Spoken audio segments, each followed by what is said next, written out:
শিক্ষকদের দাবি মানতে হবে।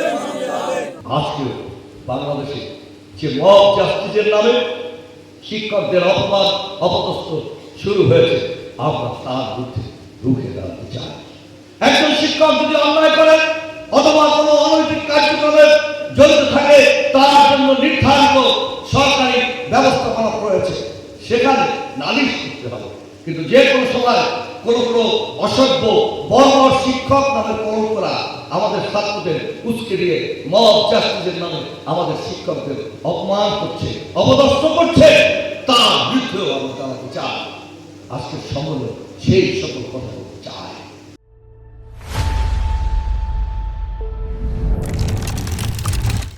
আমরা বলতে চাই কোন রাজনৈতিক দল নিষিদ্ধের বিষয়ে আমরা কথা বলতে চাই না।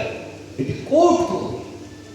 যদি মনে হয় বাংলাদেশের ইতিহাসে তাদের বর্বরচিত হত্যা আর লুটের মধ্য দিয়ে আর যদি কোন রাজনৈতিক দলকে সিদ্ধান্ত নেয় নিতে পারে, অথবা জনগণের রায় ভোটের মাধ্যমে জনগণের যে সরকার গঠন হবে, তারা এ বিষয়ে সিদ্ধান্ত নেবে। হুটহাট করে যে কোনো শিক্ষককে এক ধরনের ট্যাক্স লাগিয়ে তার কাছ থেকে সুবিধা আদায়ের বিরুদ্ধে আমরা রুখে দাঁড়াই। এই কারণে 5 তারিখের পর বিভিন্ন শিক্ষা প্রতিষ্ঠানে গিয়েছি, ধর্মীয় বিশেষ করে সনাতন ধর্মের মানুষের কাছে গিয়েছি। আমরা বলেছি বাংলাদেশ সবার আগে দেশ, সে আমার বাংলাদেশ।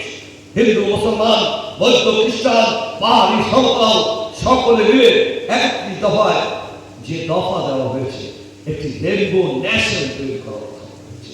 একটি রং বেলুন নানা রঙে রাঙাতে হবে পূব আকাশ, যেখানে সকলের অধিকার সমান থাকবে, মর্যাদা থাকবে, মর্যাদা থাকবে মানুষের, মর্যাদা থাকবে এদেশের শিক্ষিত সমাজে, মর্যাদা থাকবে কৃষকের, মর্যাদা থাকবে শ্রমিকের।